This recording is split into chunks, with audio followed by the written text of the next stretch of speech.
When a police dog wouldn't stop barking at a soccer ball during the national championship match, security officials dismissed it as overreaction. But one officer trusted his partner's instincts and discovered something that left the entire stadium stunned. So what exactly was inside that innocent-looking ball? Before we get into today's story, drop a comment below telling us where in the world you're watching from. And if you love extraordinary police dogs, stories like this one, make sure to hit that subscribe button. You won't want to miss what's coming next. The autumn sun cast long shadows across Lincoln Memorial Stadium as 60,000 fans poured through the gates, their excited chatter filling the crisp Chicago air. This wasn't just any soccer match. It was the national championship final, with Chicago's hometown heroes facing their bitter rivals from New York. In the midst of this controlled chaos, Officer Isaac Tate adjusted his uniform cap and scanned the growing crowd, his experienced eyes missing nothing. At his side, Dash, a sleek German shepherd with alert ears and intelligent eyes, maintained perfect heel position despite the overwhelming sensory input of the stadium. Another sweep of the south entrance, then we'll check the locker rooms again, Isaac said into his radio, receiving a crackled confirmation from dispatch. He glanced down at Dash with a smile. Ready to work, partner? Officer Tate, a voice called from behind them. Isaac turned to see Chief Williams approaching, his silver-streaked hair and commanding presence earning respectful nods from passing security personnel. Everything secure so far? Yes, sir, Isaac replied, standing a bit straighter.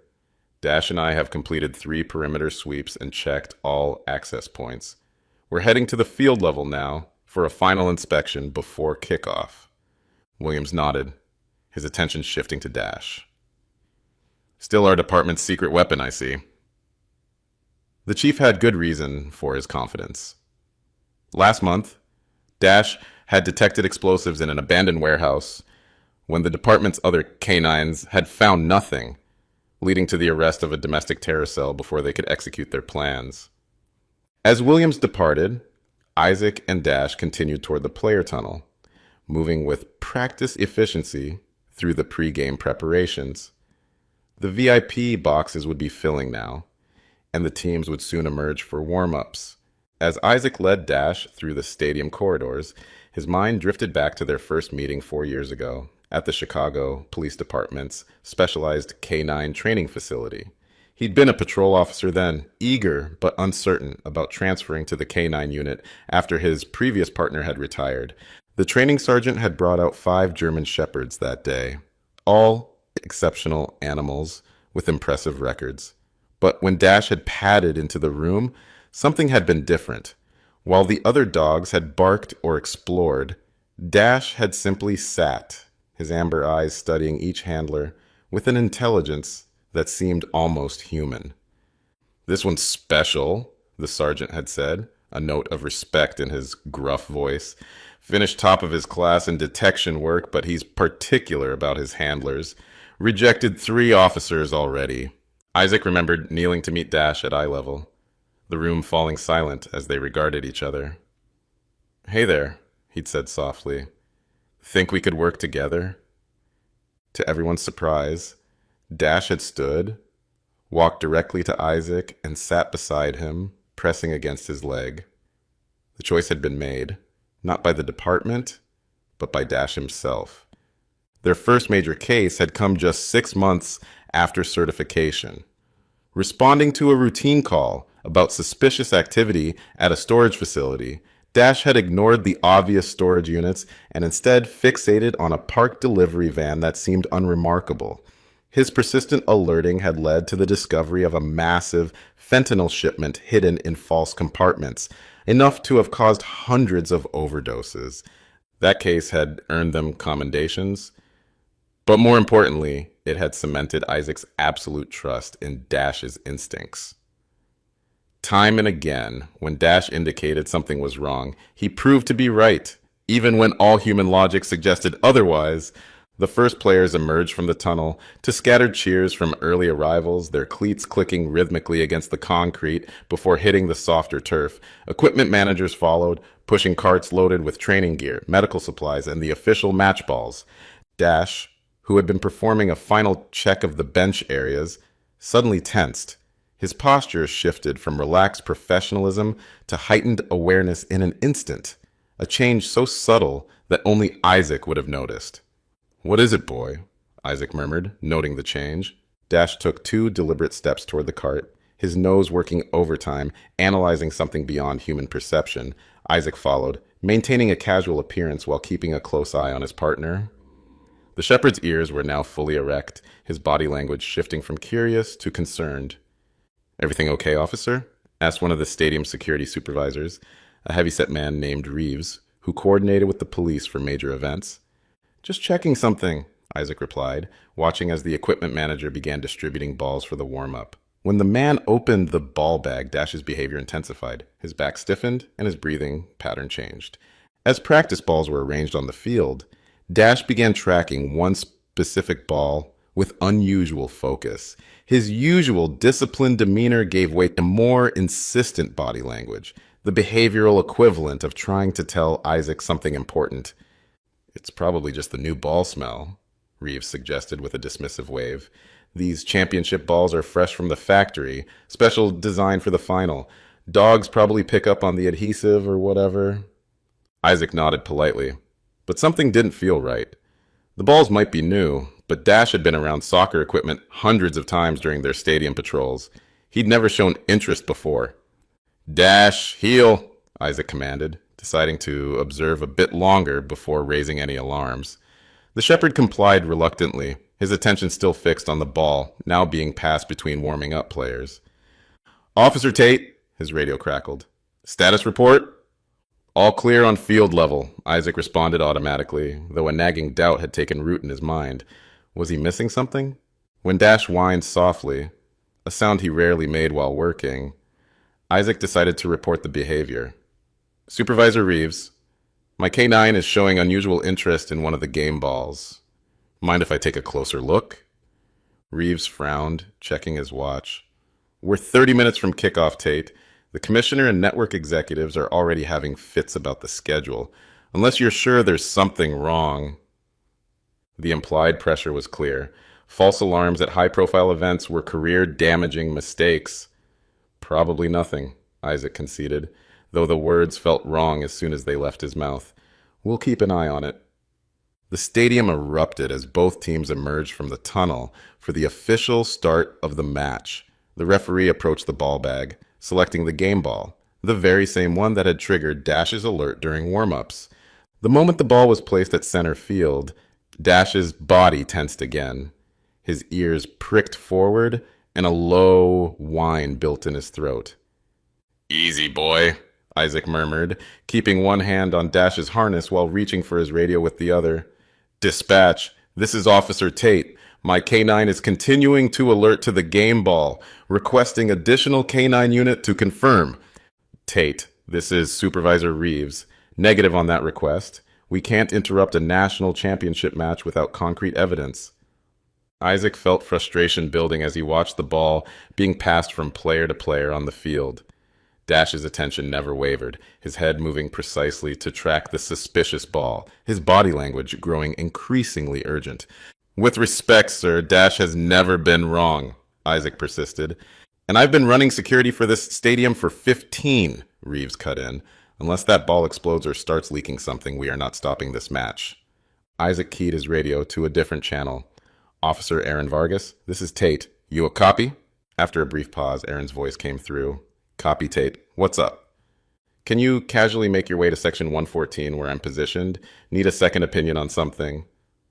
As play continued on the field, Isaac noticed something odd. A maintenance worker in stadium uniform was paying unusual attention to the game, not watching the players like a fan would, but focusing intently on the ball itself. The man's gaze followed the same trajectory as Dash's, tracking the suspicious ball with unnatural focus. Officer Aaron Vargas appeared at his side. Her K9 partner Rex, a Belgian Malinois, heeling perfectly beside her. "What have we got, Isaac?" she asked quietly. "Dash has been alerting to that game ball since warm-ups," Isaac explained, pointing discreetly. "The one with the small scuff on the logo panel. And that maintenance guy by the tunnel is paying way too much attention to it."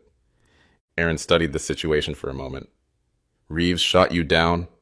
"Completely," Isaac confirmed. Doesn't want to risk disrupting the game. As they spoke, a hard tackle sent a New York player tumbling, and the referee whistled for a free kick. The suspicious ball was momentarily still, and Dash's alerting behavior intensified.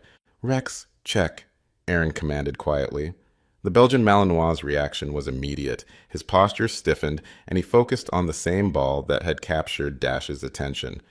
That's confirmation, Aaron said, her voice dropping. Two different dogs from different training backgrounds, both alerting to the same target. This isn't a coincidence. Isaac nodded, feeling a mixture of validation and growing concern. The maintenance worker just pressed his hand to his earpiece. Someone's talking to him. They watched as the man received his communication, then casually repositioned himself closer to where the ball boys were stationed. He's waiting for something, Isaac said. But what's in that ball? It passed through security just like everything else. Isaac keyed his radio, this time calling directly to Captain Reynolds, bypassing Reeves entirely. Captain, this is Officer Tate. We have confirmed K9 alert on the game ball currently in play. Request permission to implement Protocol 17. Protocol 17 was departmental code for a covert evidence seizure, a procedure developed for situations requiring evidence collection without public awareness. The captain's response was immediate and clear. Understood, Tate. Permission granted. Proceed with caution. Halftime approached with the scoreboard showing a tense 1-all tie. The suspicious maintenance worker had made 3 separate position changes during the first half, each bringing him closer to the officials' area where the game ball would be secured during the break. 4 minutes until halftime, Isaac murmured, checking his watch. We need to secure that ball before anyone can make a switch. Head referee always takes the game ball to the officials' room during halftime, Aaron noted. That room has 2 access points, main corridor and the service hallway. You take the main entrance with Rex. Dash and I will cover the service hallway. As they finalized their plan, the referee blew the halftime whistle. The crowd's roar shifted tone as fans headed for concessions and restrooms. On the field, the referee picked up the game ball, tucking it under his arm as both teams jogged toward the tunnels. Isaac and Dash moved smoothly through the service corridor, using their credentials to access restricted areas. They positioned themselves in an alcove with clear sightlines to the officials' room back entrance, Dash sitting at perfect attention, despite his obvious desire to pursue the ball's scent. Target is moving. Maintenance worker heading towards service corridors with a duffel bag. Aaron's voice crackled in his earpiece. Less than a minute later, the maintenance worker appeared, moving with purposeful steps down the service hallway. The man's face was composed, but Isaac noted the subtle signs of stress, slightly elevated breathing, the unconscious checking of surroundings, the tight grip on the duffel bag. The worker paused at the corner, waited for a passing stadium employee to disappear from view, then approached the official's room. Instead of entering, he positioned himself nearby, pretending to check an electrical panel while clearly watching the door. Inside the official's room, the referee team was reviewing first-half incidents on a tablet. The game ball sat unattended on a small table, momentarily forgotten as the officials debated a controversial offside call. Captain Reynolds, Isaac spoke quietly into his radio, request distraction protocol at officials' room. Need 30 seconds. Copy that, Tate. Distraction incoming. Less than a minute later, a security officer approached the officials' room from the main corridor, knocking urgently. Gentlemen, we need an immediate clarification for the VR team. There's a technical issue with the goal review. As the officials followed the security officer toward the main VAR station, Isaac seized the opportunity. With Dash covering his movement, he slipped into the now empty room, quickly located the game ball, and performed a rapid examination. To the naked eye, the ball looked regulation. But when Isaac applied gentle pressure to specific points, he noticed something unusual. The ball's surface yielded differently than standard equipment. Running his fingers along the seams, he detected a nearly invisible modification, a section that had been expertly resealed. Aaron, he whispered into his radio, I've got the ball. There's definitely something inside. It's been professionally altered. Working quickly, Isaac made a small incision along an existing seam. Peering inside, He saw what appeared to be a tightly wrapped package secured to the inner bladder. "We've got contraband," he confirmed. He switched the suspicious ball with an identical replacement from team equipment stock and slipped out of the room moments before the officials returned. In the security command post, Technical Officer Zhang scanned the ball. The image that appeared on the screen caused everyone in the room to fall silent. The X-ray revealed an intricate modification to the ball's interior structure. A sophisticated cavity nestled between the synthetic leather exterior and the internal bladder. High-grade synthetic opioids from the density pattern, Zhang confirmed, manipulating the image to enhance certain areas. "The craftsmanship is remarkable, honestly. Look at how they've redistributed the weight to maintain proper flight characteristics. The ball would bounce, spin, and travel identically to an unmodified one." He pointed to several specific features on the screen. "See these reinforcement structures? They've included carbon fiber elements to maintain ball integrity during play. And this secondary bladder ensures proper inflation pressure despite the reduced air volume. This wasn't some rushed amateur job. This is professional grade modification." "How would they even construct something like this?" Aaron asked, studying the image with growing concern. "They'd need specialized equipment," Zhang explained. "Industrial-grade heat welding tools, precision-cutting implements, probably custom molds to ensure the spherical shape remained perfect. We're talking about an operation with significant resources and technical expertise." "And the drugs themselves?" Captain Reynolds inquired. "Synthetic opioids in a crystalline form," Zhang continued, "specially treated to neutralize the scent markers most canines would detect. That's why regular security screening missed it. I'd estimate street value of at least $3 million for this quantity and purity." "Not just any game ball," Captain Reynolds noted, his expression grim. "The one guaranteed to be on national television for 2 hours, handled only by officials and players, and completely above suspicion, the perfect Trojan horse." As the second half approached, Isaac felt the familiar tension of a major operation building. "The maintenance worker is just one piece, he said. "There has to be a larger network." The coordinated takedown began with practiced precision. Plainclothes officers moved simultaneously throughout the stadium, closing in on identified suspects with minimal disruption. Most fans remained focused on the match, completely unaware of the operation unfolding around them. Isaac and Dash approached the maintenance worker from behind, using the cheering crowd as cover as Chicago striker narrowly missed another goal. "Marcus Elroy," Isaac said quietly, stepping beside the man. "Chicago PD, please place your hands where I can see them." Elroy froze momentarily, his eyes darting between Isaac and Dash before calculating his options. "Don't know what you're talking about," Elroy muttered, shifting his weight subtly toward the exit. "I work here." "We've already secured both packages," Isaac replied calmly. "The operation is done." The mention of both packages caused visible shock to register on Elroy's face. They hadn't just discovered the ball, but a backup plan as well. For a moment, the situation balanced on a knife's edge. Then Elroy made his decision, shoving a nearby food cart into Isaac's path and bolting toward the service tunnel. "Suspect fleeing East Service Tunnel," Isaac reported into his radio, already in pursuit, with Dash leading the way. "K9 in pursuit." The service tunnels beneath the stadium formed a confusing labyrinth of corridors, but while Elroy might know the layout, he couldn't outpace a trained police dog. Dash moved with fluid speed, turning corners with precision and driving forward with single-minded focus. "I've got the exit covered," Aaron's voice came through Isaac's earpiece. "He's not getting out that way." Elroy crashed through a set of double doors into a large equipment room, knocking over shelving units to impede pursuit. The cacophony of falling metal and plastic created a chaotic obstacle course, but Dash's training prevailed. The shepherd leaped over a fallen cabinet, ducked under a hanging electrical conduit, and maintained his pursuit with laser focus. Isaac followed closely, his years of physical training allowing him to navigate the mayhem while keeping his partner in sight. The suspect reached a junction of corridors, hesitating just long enough for Dash to close the distance to mere yards. Sensing the dog gaining on him, Elroy's desperation grew visible.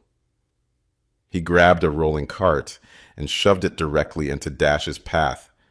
But the shepherd simply veered around it without losing momentum, his powerful legs driving him forward with mechanical efficiency. "Chicago PD, stop or I'll release the dog," Isaac called out, giving the required warning.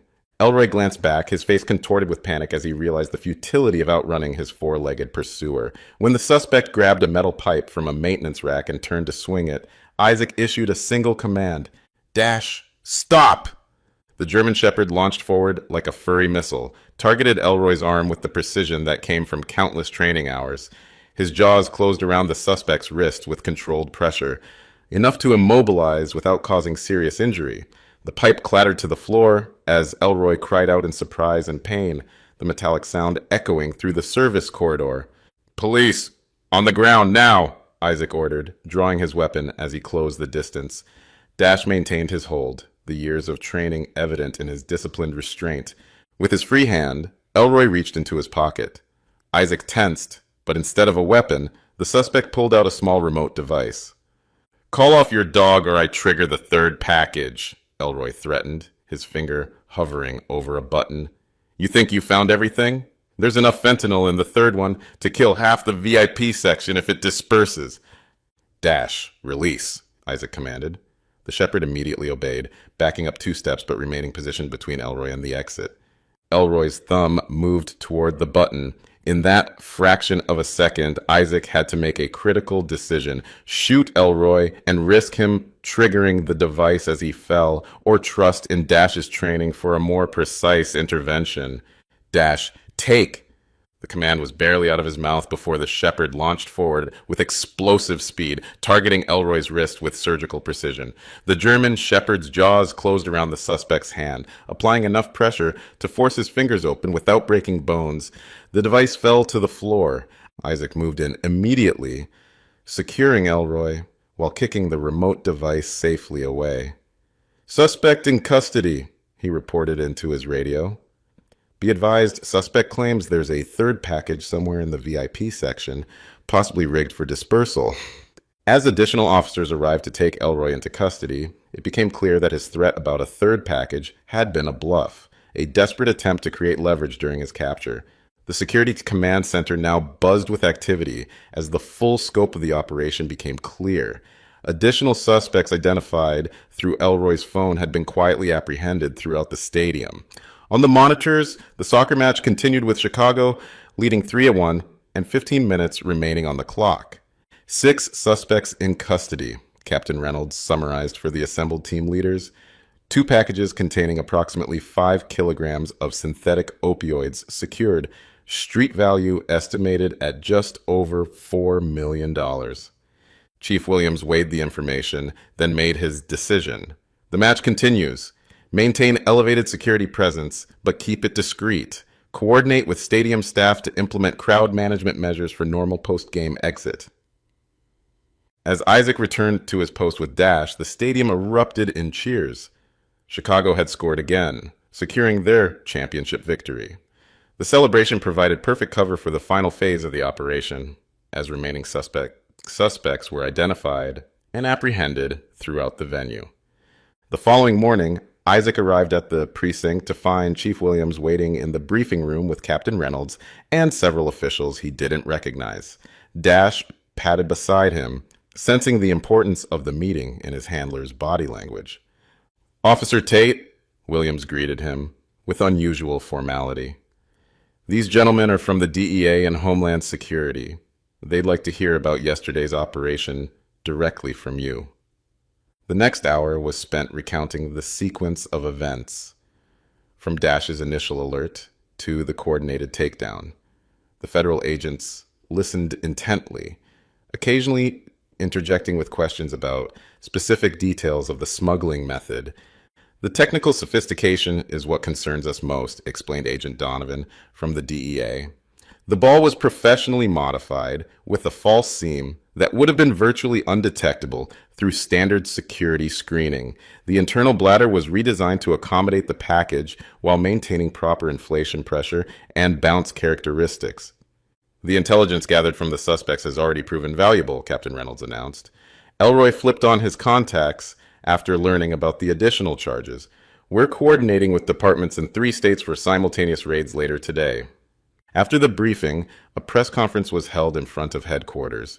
The commissioner outlined the successful operation in carefully worded terms that emphasized public safety while minimizing specific details that might compromise ongoing investigations.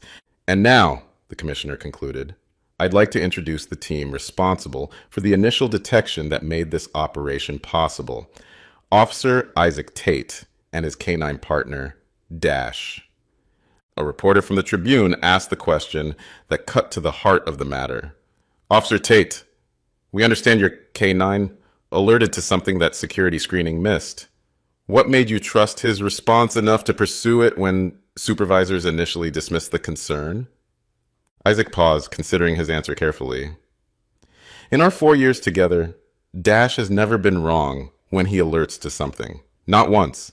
Our partnership works because we trust each other.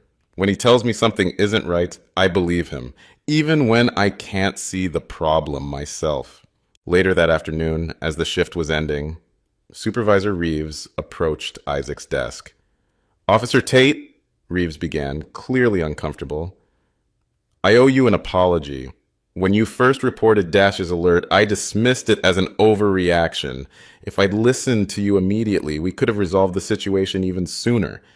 In the parking lot, with no audience present, Isaac finally allowed himself a moment of unrestrained pride. He knelt beside his partner, ruffling the fur around Dash's neck and offering the genuine affection that remained separate from their working relationship. You were amazing yesterday, he told Dash quietly.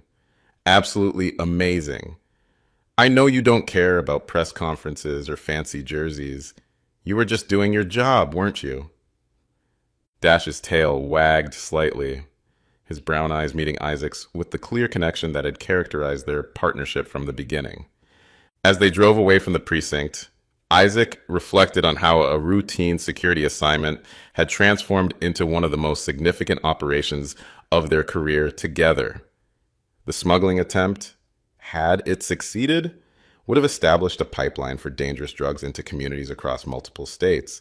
The human cost would have been immeasurable, all prevented because one dedicated dog wouldn't stop barking at a soccer ball.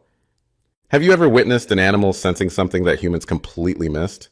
That's exactly what happened during a championship soccer match when a police dog named Dash refused to stop barking at what seemed like an ordinary game ball. His handler, Officer Isaac Tate, faced a difficult choice: dismiss his partner's behavior as a false alarm or trust the instincts that had never failed them during 4 years of partnership. What would you have done in Officer Tate's position? When everyone around you dismisses your concerns, how do you find the courage to stand by your convictions? Or in this case, the insistent barking of your four-legged partner. We're fascinated by the special bond between working dogs and their handlers. Have you ever witnessed this extraordinary connection between a working dog and their handler? Or perhaps you've experienced a similar bond with your own pet. Many of us have stories about animals sensing danger before humans could perceive it. From dogs alerting to health emergencies to pets behaving strangely before natural disasters. What experiences have you had with animals detecting things invisible to human senses? Share your stories in the comments below. If you enjoyed this incredible story of Dash's remarkable detection abilities, make sure to hit that subscribe button and turn on notifications so you never miss our weekly releases featuring the extraordinary achievements of police canines around the world. Share this video with friends who appreciate the incredible capabilities of working dogs and the dedicated officers who partner with them. Check out our previous Canine Hero stories appearing on your screen now, including the remarkable tale of a bloodhound who tracked a missing child through miles of wilderness and the bomb detection dog who cleared a hospital during a dangerous threat. Every canine has a unique story of courage, intelligence, and unwavering loyalty.